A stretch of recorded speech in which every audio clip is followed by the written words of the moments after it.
Welcome to our ServiceNow demand management session. And in this session, we are going to learn about how you can start your demand management journey, which is part of the SPM. Before we kick off, a quick housekeeping rule. Please make use of a Q&A window to ask your question, and you can see bottom of your screen. So during the session, any questions, feel free to put in the Q&A. We have several experts available along with me, and I will introduce shortly to answer your questions there. This session is going to be recorded and we will also let you know the location. Normally, it is going to be available on the community page, but to have the access to the exact location, we will share as part of the chat, which is going to happen. So please, anytime if you feel like you are not going to have something, no, you will have all the content which we are going to share along with the recording. And then finally, we hope you are able to take a short survey at the end of the today's presentation.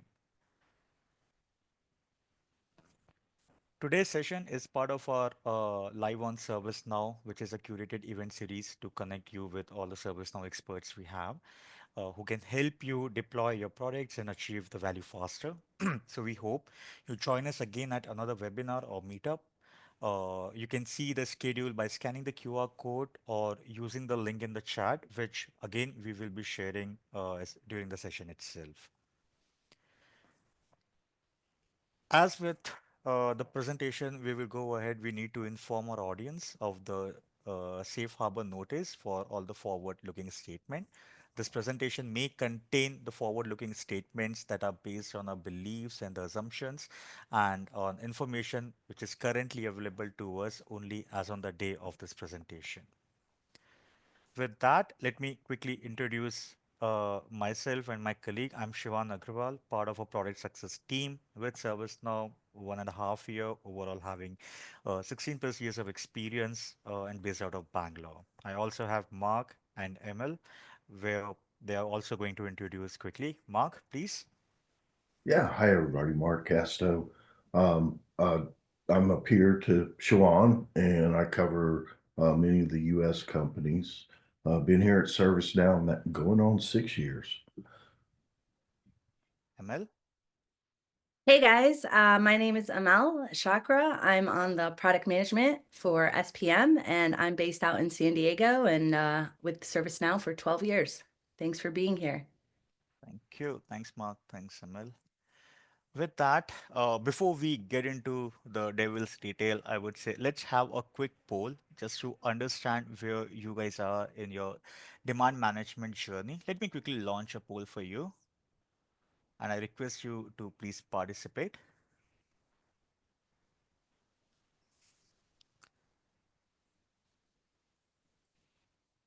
Participation is quite low at the moment, but I hope it is going to increase. Good, numbers are increasing, which is good. I see around 141, 44 folks as an audience. Okay, halfway through. Great. I'll give 10 more seconds before we end the poll.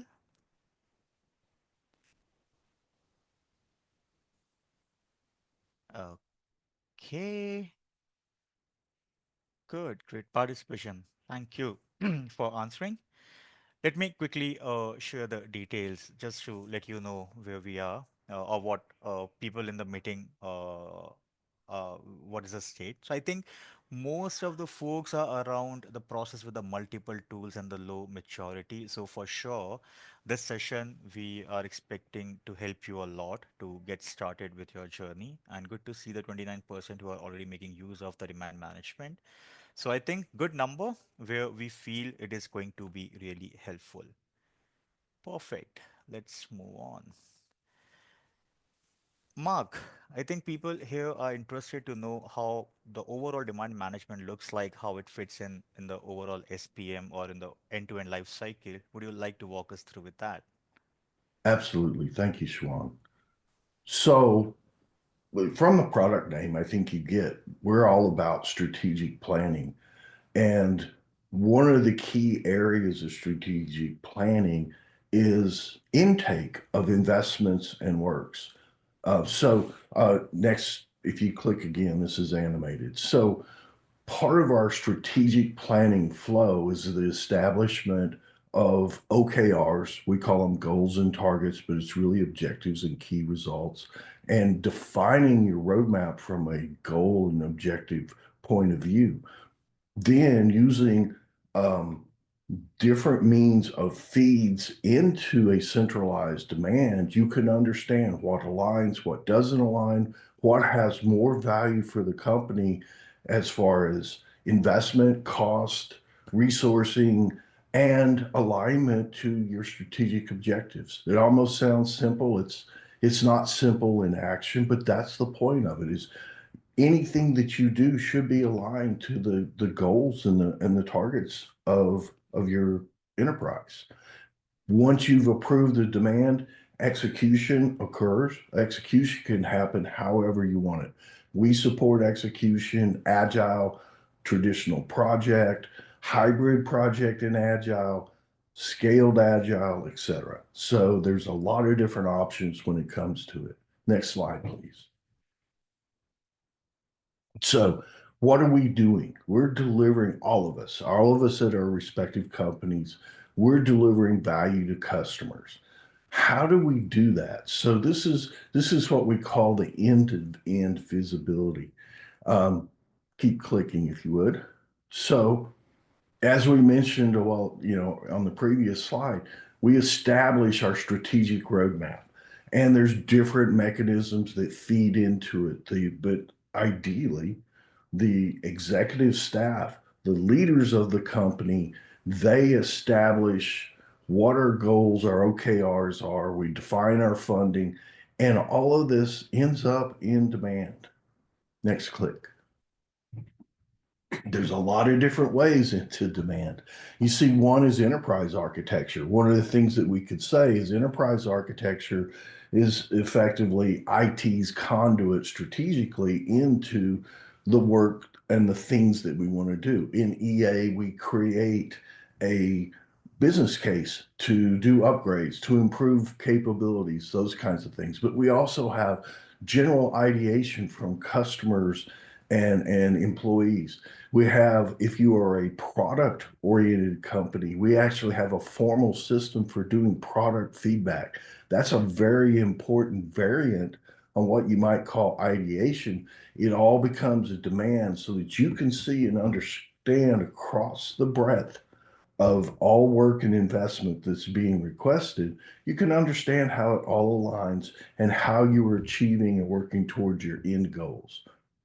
Demand feeds into prioritization, continuous delivery, and then here you see on the right-hand side, you see execution. How do you execute? Once we deliver and it's running, we have to run. So it's the plan, build, run continuum, if you will. So incident, problem, DevOps, release, all of these things in IT service management and operations run it. And then finally, next click, we get feedback. We find out things, we learn things, we have the next version of our product, the next version of our release, and the machine goes round and round. What we're talking about today is this concept of demand, a business case to make an investment, could be great or small, depends upon the processes of your company. And that's one of the things we want you to understand today is you may run everything through demand, or maybe you only run the big stuff through demand. Your degree of visibility is really governed by how much you put through that pipeline so you can understand what's happening, who wants to do it, how does it align to what we're doing. Next, please. So why a demand process? Visibility is probably the best way to term it. You want to understand, what are we doing? Where are we spending our money? Where are we spending our efforts? Are all of those efforts pulling in the same direction to make the company better and better serve our customers? It delivers guardrails and standards. You can make good decisions because you understand everything else that is going on. Alignment. We talked about alignment to business objectives and to goals, but also alignment across maybe products or across teams. ensure that the teams have the capacity, and also as you start this machine, think of it as a machine that's processing the work and the investments you want to make. You develop efficiencies and velocity. So the point is really comes back to visibility. I see what's going on. I know what we're planning now and out into the future, maybe even 3 or 4 years. And I understand where we need to invest, where we need to maybe hire contractors or hire new people. We need to expand or we need to contract. I have visibility. I can make good decisions. That's what it's all about. Next.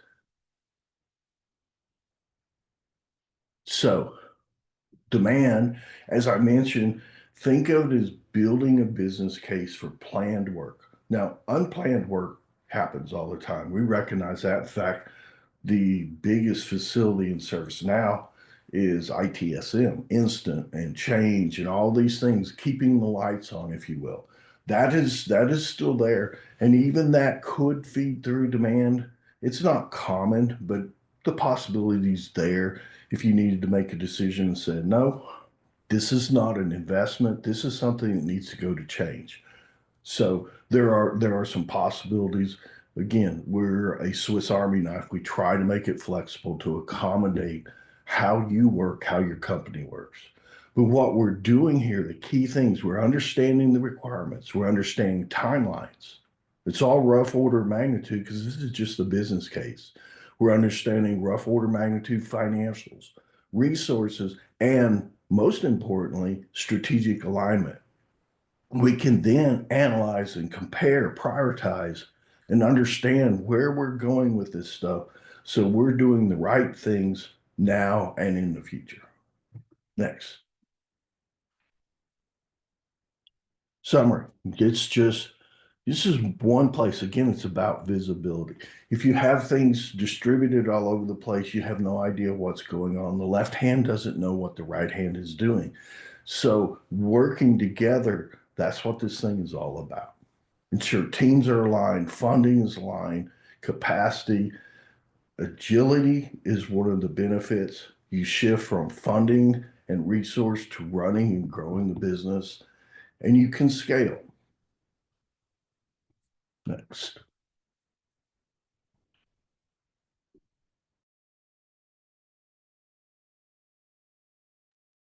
So, some of the challenges that we see are disparate, disconnected sources. I think everybody can get that if you're doing a little bit over here and you're doing a little bit over there and nobody's talking, you don't have a big picture. You don't understand who's doing what. You may duplicate efforts. You're going to waste time and money. Um, Demand not aligned to strategy goal and goals. In fact, all work. This is something that's just crucial to the whole product suite. If you're not aligning to your business strategies and goals, you're quite likely wasting your time. You may be doing something valuable for one little constituency, but it's not valuable to the overall. You want to be able to see that and know it. So you want it again, here's visibility again. And then finally, the business that we're all under pressure to deliver value, visibility is crucial. Next. Now, Sean, could you talk about the process and the key functionality of how we do this thing we call demand? Sure. Thank you. Thank you so much, Mark, for setting up the stage, I would say, and giving the overview of the demand process. So let's first, before we get into more on the demand, I think the key point to understand who are the people who can be benefited out of it and where do they sit, what are all the things they do. So here we are going to focus more on identifying the key roles and the personas within the demand management process. Understanding these roles is crucial for ensuring that the process runs smoothly and efficiently. So, starting with the process owner, this is a group of people responsible for the demand process itself and provides guidance and maintains the integrity of the process. Demand manager, responsible for marshaling their assigned demands and ensures that demands are accurately assessed and prioritized. When we talk about the business user or the requester, it can be anyone who identifies and describes the need and provides a detailed information about it so the demand manager can take it forward.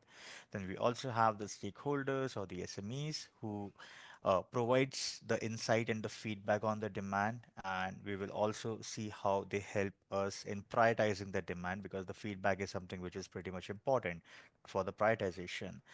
As the BRM, the business relationship managers, they act as a license between the business and the service provider. Moving on. The key thing, it is the very high level life cycle of a demand, and understanding this life cycle is crucial for managing demands effectively from intake to execution, because a well defined demand intake life cycle ensures that demands are managed efficiently and effectively.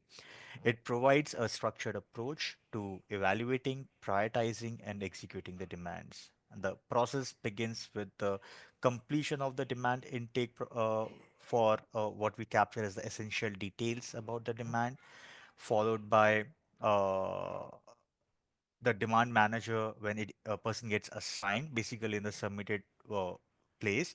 And once the form is complete, a demand manager is going to be assigned to oversee the demand and responsible for looking into the details as throughout the process by making sure the right set of information is being made available. Next step involves assessing that scope, the resources, the viability of the demand, and then getting them assessed by the stakeholders to ensure that the demand is feasible and aligns with the organizational goals. The demand is then reviewed in the regular committee meetings involving the key stakeholders who evaluate and prioritize the demand. Once all these things gets completed, then finally they decide if they want to go ahead with the investment or no, go or no go decision. Go means they are going to approve, no go they are going to reject. Once approved, the demand moves to the execution phase.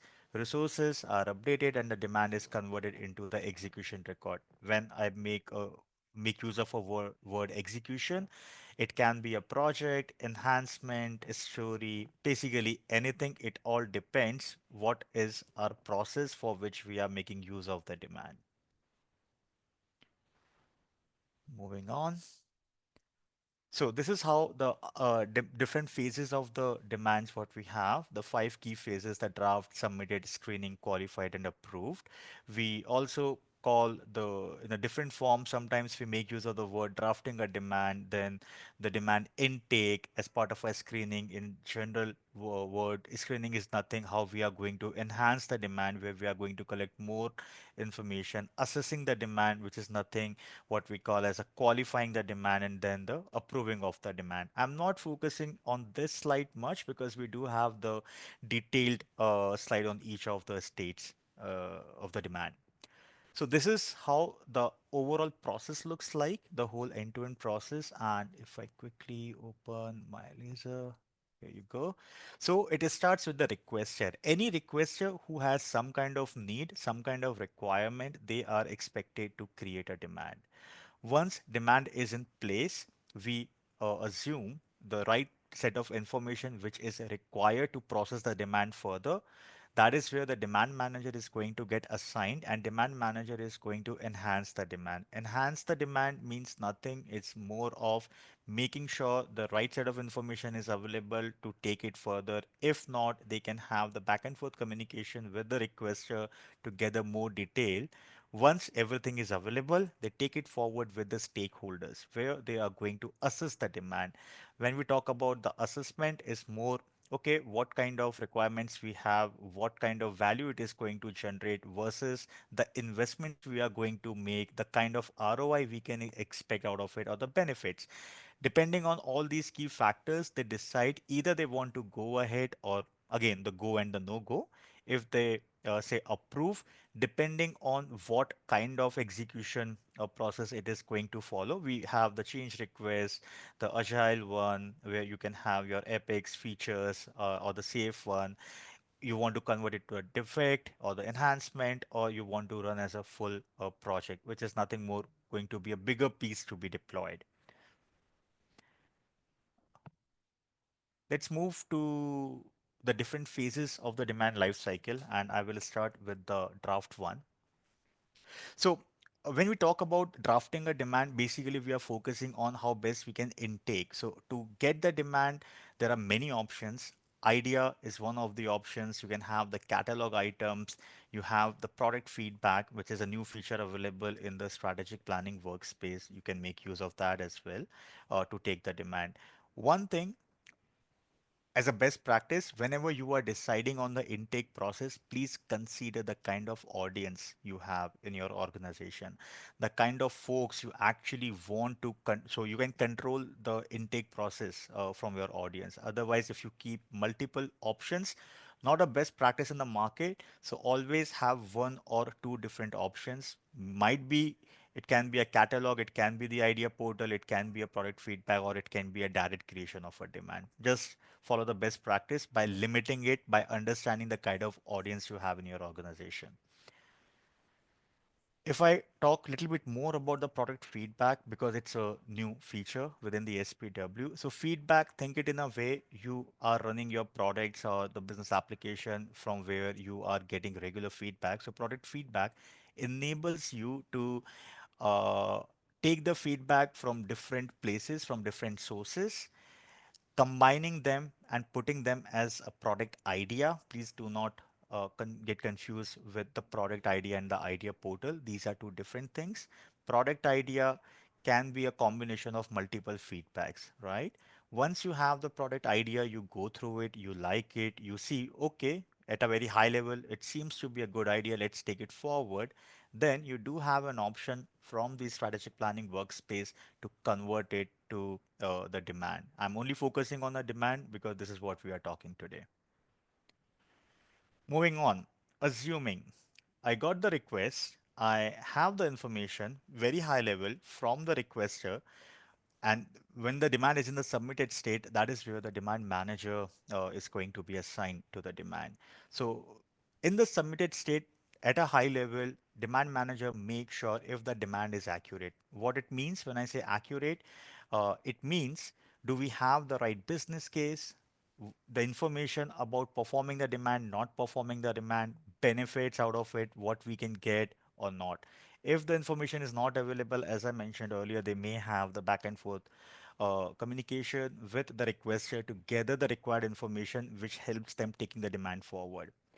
Then the stakeholders. Stakeholders are something as out of the box functionality. Once you know the demand is part of which portfolio, the group of stakeholders were already part of the portfolio, it can be automated and automatically populates the stakeholder related list is what we call, or the section, which later is going to be useful at the time of assessing the demand. Resources and the costing. So demand manager, once he's clear with the requirement, he goes ahead and understand what kind of resources at a high level I need, the kind of cost it may occur in the future, depending on the requirements, depending on the scope. Again, very high level, we are not saying it's going to be too detailed. If the information is available to that level, yes, it can be the detailed one, but at least we should have the high level, and that is where we will understand how much money this specific piece is going to cost us versus we can do the assessment in terms of the value what we will be getting out of it. Moving on, the screening. Once we have all the information, it moves to the screening phase. Out of the box, we do have the option where when the demand is moved to the screening, there is a assessment which is going to be triggered to all the stakeholders, and those the stakeholders are going to do the assessments. As part of their assessment, we have the different ways to do the things. We can understand the risk, the value, the score, the sizing, how big the demand is. So two ways you can make use of the automated way of doing the thing. If no, we do still have the option to put the manual value. Sometimes it happens. Some of our customers, they would like to have the open discussion, not dependent on the assessment. And as part of a room discussion, they would like to pick up the things. Okay, how much it is going to cost, what kind of a score, the risk, the value, and all this stuff. So in the screening, this is what we highlight. And why it is important, it actually helps our stakeholders to make sure once we have the right weightage to a demand as part of the scoring, as part of the assessment, it helps them prioritizing the demand, because in one system you may not have one or two demands, you might be having number of demands, right? And to do that, that is where the qualified state comes into play. Clear understanding of our internal and the external customers need is critical to invest our resources in the right work. In today's world, intake of business requests is generally dispersed across email, pings, Excel, worksheets, and the various web forms or the surface created by the teams for the specific purpose. Without consolidating these demands, decision maker cannot confidently prioritize what matters a lot. And that is where the assessments come into play, because from there you will generate some extra set of information. And that is where SPM is going to help you create a single front door for all the demands, creating the shared visibility and allowing teams to evaluate and compare the competing needs to prioritize what matters the most. And all these circles, what you are seeing, these are the size of the demand, the risk, the value, score, all this stuff, which will help you at the end prioritizing it. Last but not the least, as we talk about once we have all the information, what we are going to do, the go and the no go decision. Once we know it's a go, then it gets into more in the execution form. All the risks, issues, decisions, resources, costing, whatever you have identified during the demand phase, don't worry, it is not going to be lost for you. It is going to actually migrate it to the next entity. So for example, if you are selecting the next execution phase as a project, all these things are going to be moved to the project from the demand. With that, I think time to experience the real screens, the real demo. And Mark, I hope you are ready for that. Yep. Thank you, Shwan. I am going Perfect. to share. Sure.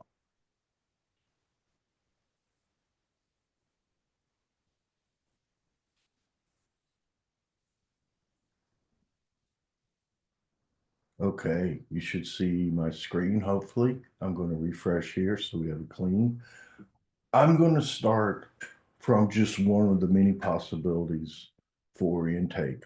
This is just a standard uh, old UI16 form, but when we work with customers, we see catalog items, we mention product feedback. So there's all kinds of avenues to demand. This is just one of them, and it's simple. It'll help us get through.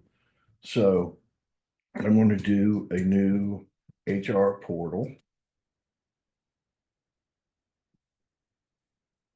And I'm in a hurry. I want to start now. So I'm going to pick a date.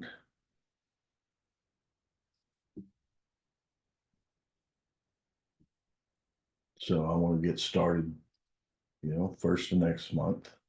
Um, I want it to run out. I think it's probably going to take us about a year to get it built.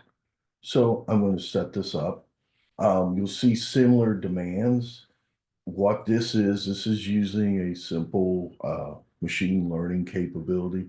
If you have the pro version of SPM, it can look for cases where somebody's asked for the same thing and perhaps suggest that this has already been requested. It uses the name and the description to do that. So in this case, I'm going to leave it like it is.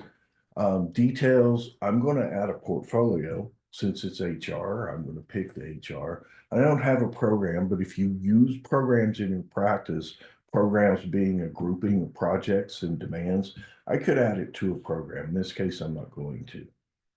I have various other metadata such as investment class, run or change, investment type, cost reduction, end user experience, legal and regulatory. Here I'm going to pick end user experience. By the way, up here in the categories, when I pick project, that's kind of the default. But with SPM Pro, I have all kinds of outcomes, including nothing. This is often used for customers that will take the demand and move execution into something like Jira or Azure DevOps. So there's all kinds of possibilities here, as you see, Agile, etc. Under operational. Here's that change, a defect. So we're going to leave it at strategic and project. So I can assign the department that is building this or the business unit.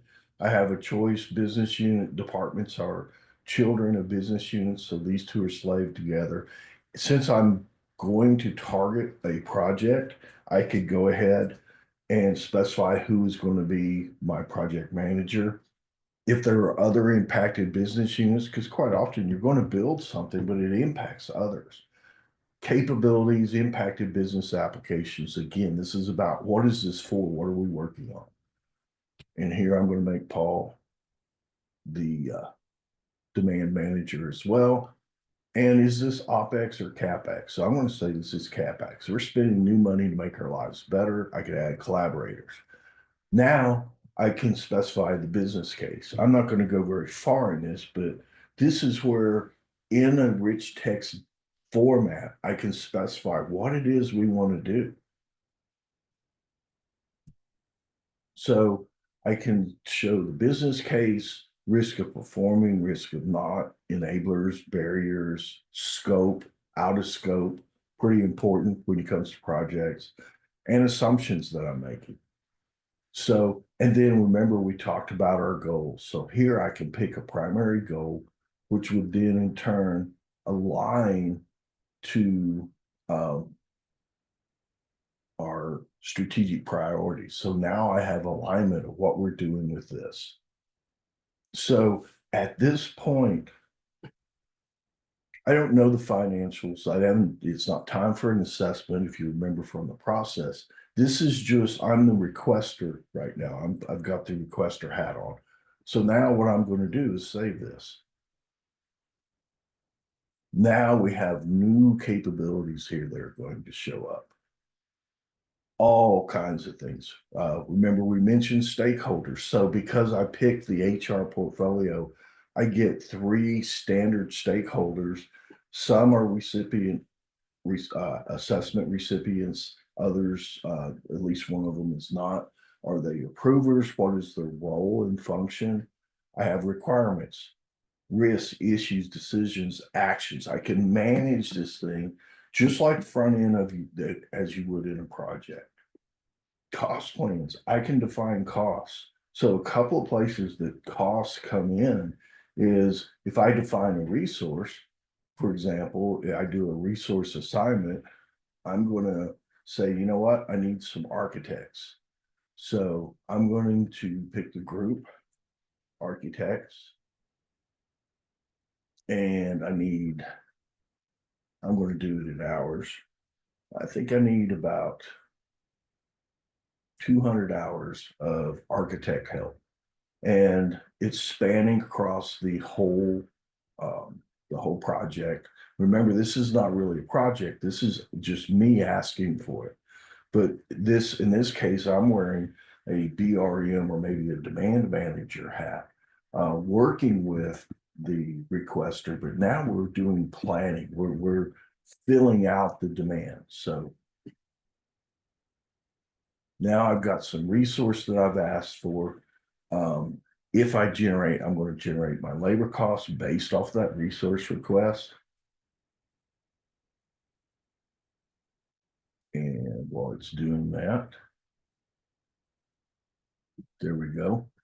Took a moment for it to do that. We will see some cost plans show up here in a moment. We've talked about this. So now financials, and you see, now we have the cost plans. I have to refresh so that we see it down here, but we have costs, $40,000. We said that this was CapEx, so it's capital expense. I could add other cost plans, estimates. Maybe I need new material, new software I need to license, etc. I can capture that. I can also do monetary and non-monetary benefits. This is what am I going to get out of it?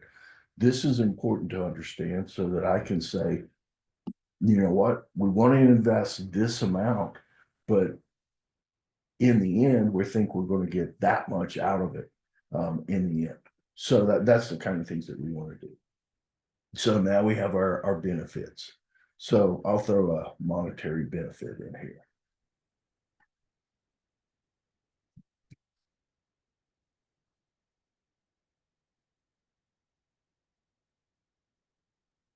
and it could be offset. So think of it, you might get your benefit during the project, probably not. Maybe it's after the project. You can determine. So after the end date, offset is, let's say, 1 month as soon as we deliver. Duration is 12 months.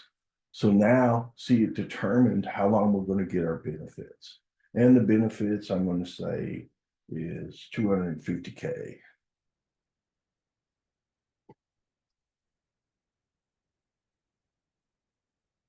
So I'm building out my benefits. I can assign budgets, other sorts of things.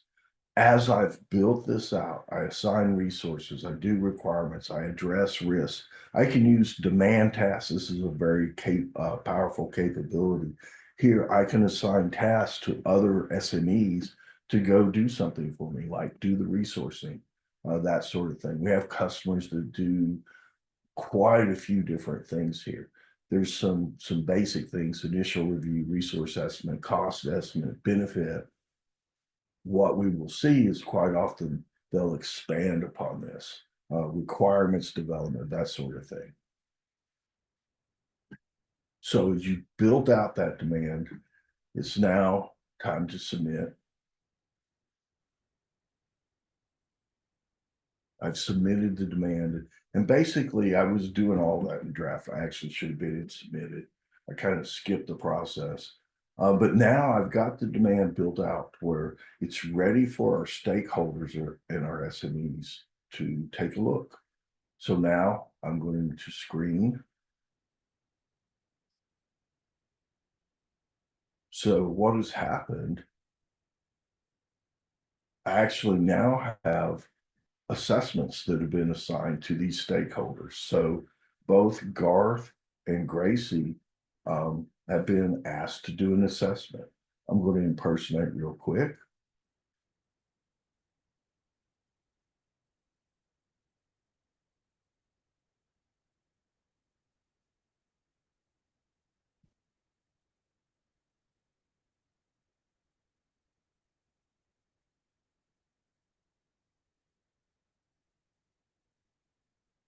So now I'm impersonating Garth. I'll come in here and I will go to assessments and surveys. And I see I have a demand assessment. So this is just asking for a range of values. Is this related to corporate initiative? So I could say 5. Will it increase job efficiencies? 8. It's a new portal for employees.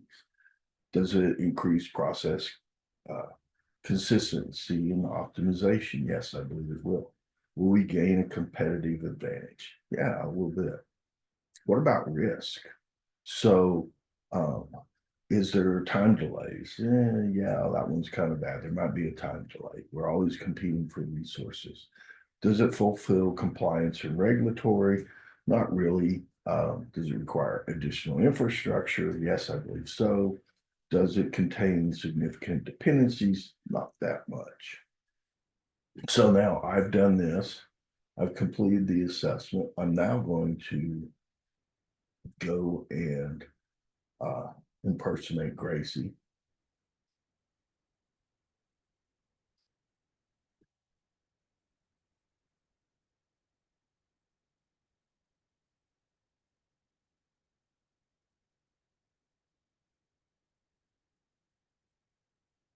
Same thing.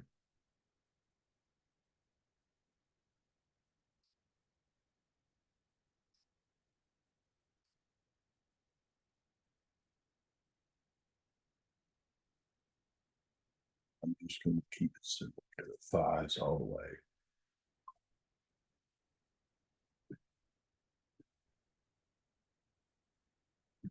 So what has happened is those two assessments are averaged together to generate a risk and business value score. Other things are included, the t-shirt size, the cost. So it's not just what we filled in the assessment.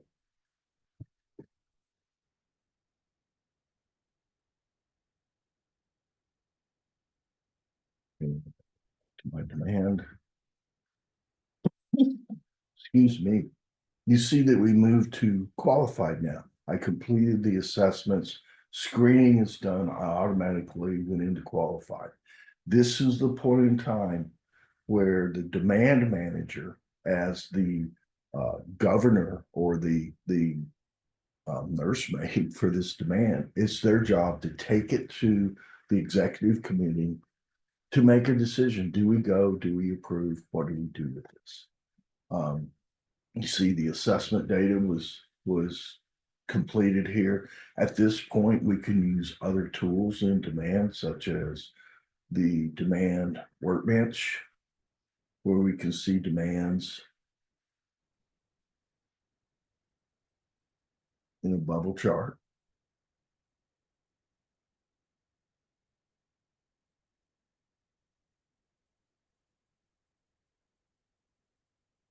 So now we see how these demands stack up. So if I filter on the list down here, I limit what we're doing here. So here's my new HR portal. It's not really stacking up against the other ones. I guess I should have been more aggressive with it. But if I decide, I could go ahead and create a project. I can go back to it and defend it. And once it's agreed that we approve it, I can go ahead and approve it and create a project, and we're off and running. So that is by no means everything, but hopefully you get a feel for a quick overview. One other thing I do want to show, because there was a question asked, how do you collaborate? We have collaboration built in here, work notes, watch lists, work notes list. This is kind of the old school collaboration. But now with SIS, there's also other mechanisms to allow you to collaborate on this record with members of your team. So that's it for my demo. Amel, can you share with us resources that we have to help our customers succeed in their demand efforts? Thank you, Mark. I absolutely can. Let me go ahead and let me know. Are you seeing what slide or nothing yet? Nothing yet. Mhm. All right. How about now? We got it. Thank you. Perfect.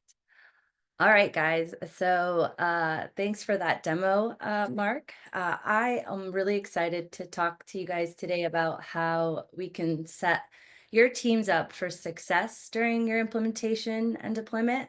I know these phases might feel like a lot to navigate, and sometimes it helps by focusing on some of the leading practices, and it really helps to ensure that successful journey. Some of the key areas, one being process ownership. This is one of the most important things to consider, is having a clear process with a dedicated owner. So it helps if we have this person, to help us stay aligned and focus on the right outcomes, and really having someone guiding that way and making sure everything is smooth. The next key area is how we work, right? Ways of working. And one of the recommendations is use out of the box functionality as much as possible. It's often the most simplest and effective way to meet your goals. And of course, if you do need to customize, think about it carefully. We want to ensure that any changes are truly valuable and worth the investment.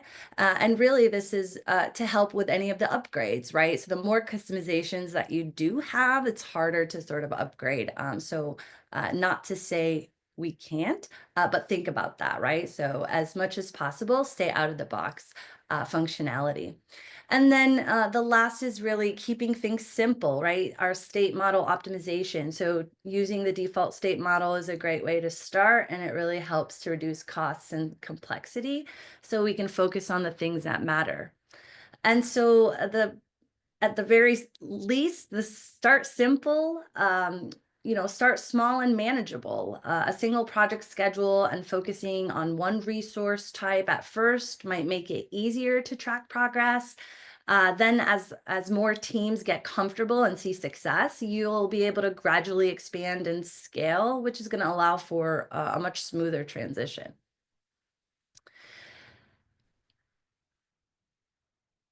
And now that we've covered the foundations of the implementation, let's talk a little bit about how we can ensure the path to success and that it's backed up by the right expertise and strong network. We're fortunate to have an incredible expert services team that brings exclusive insights and best practices to guide you.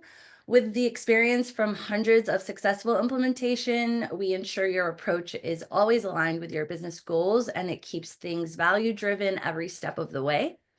But we also have a benefit of a global network of business and technology experts through our trusted partner ecosystem. And these partnerships bring industry experience, pre-built solutions that really help accelerate your journey and ensure that your platform evolves as your business grows. And with our code delivery strategy, you'll have the best of both worlds. So that deep platform knowledge combined with our partners' expertise, which helps ensure seamless execution and that technical excellence, ultimately realizing that business value. And as we continue to explore how to ensure that success, I want to highlight something important, and that's really building the capabilities of your own team, right? And so if your organization is looking to scale up the implementation team, we've got a wealth of resources designed to empower them. And I highly recommend leveraging our Now Learning portal. We have a great content. It's a fantastic tool to help your teams build their skills, learn how to use and configure our solutions, and get up to speed quickly. Next, with our Now Create methodology, your teams are able to deliver the SPM solutions just like our own experts do.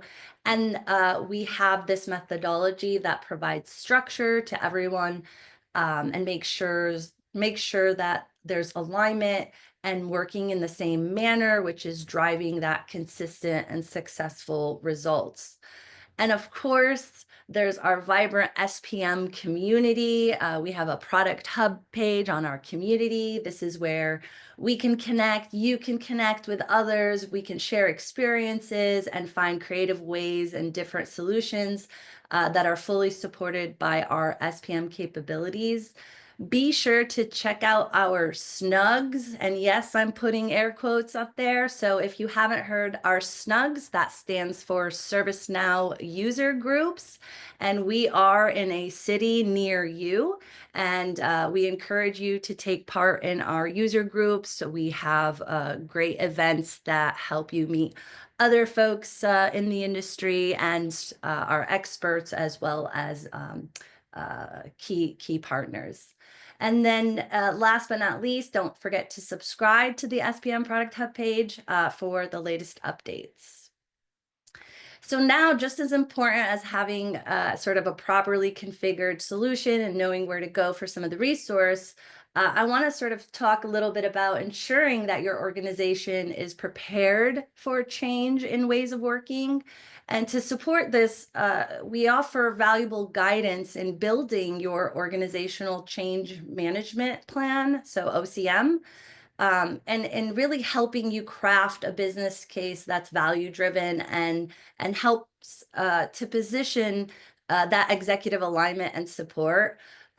We also provide templates to efficiently communicate those changes through your organization. And this really helps make the transition smoother. And to ensure you're always on track, we have our Now value methodology. And this is a way to help you measure progress and be able to align your efforts to the goals and helping you stay focused on what matters. And so, thinking in that breath is preparing for the change, right? A change it can be hard, it can be challenging, but again, keeping it simple and helping to structure those right communication plans and ensuring the organization is prepared for the change. And with that said, I know this is probably a lot, but for those wondering, well, how do I build an OCM communication plan? I want to touch briefly on how ServiceNow recommends building one. Primarily, this plan should, define what it is and its role in driving the change, what it should include to make sure that it's clear and it's consistent in its messaging, identify who needs to be involved to make sure the right people are aligned, and of course, what good looks like, right? So that you can measure the impact and success of your communications. And as you think about and develop your plan, we have to just be mindful of our audience. Different personas are going to be affected in different ways by the change. So ensuring the messaging speaks directly to their purpose and highlights how important their role is in the success of transformation. And now that we're sort of covered with organizational change, I want to highlight that we highly recommend taking the next steps to prepare your journey through our SPM solutions. And so we've listed here, and again, we'll share this deck. We will have the recording on our community hub page. So that's where you'll find this information in a couple days.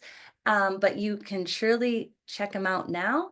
Be sure to look at all the helpful resources and links that were provided, including the SPM community, our learning materials, all of the tools to really help guide your journey and really help fully equip you with that smooth, successful implementation.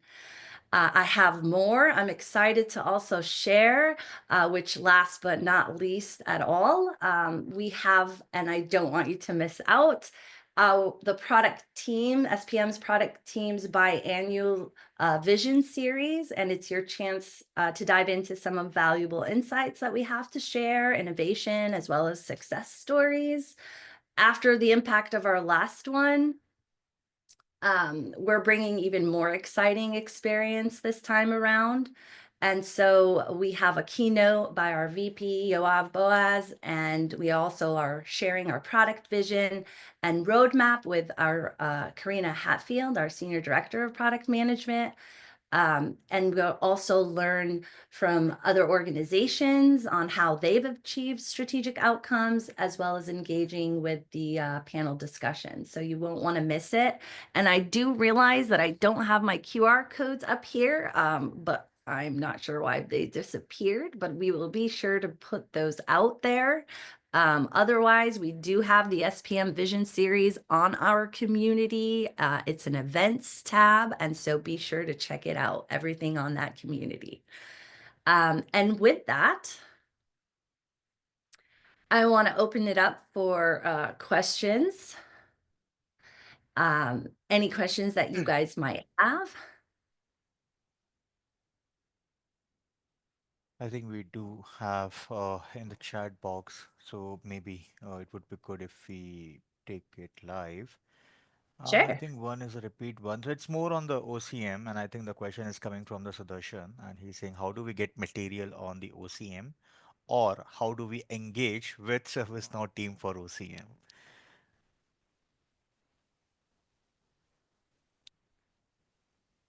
Yeah, so on our resource page, we'll have links to help you understand how to get service information on here. We also have a course on OCM on Now Learning as well to help guide you. So again, be sure to check out the resources that we have on our community page. And then if you need more information, reach out. One of us will surely help you, or with your ServiceNow rep.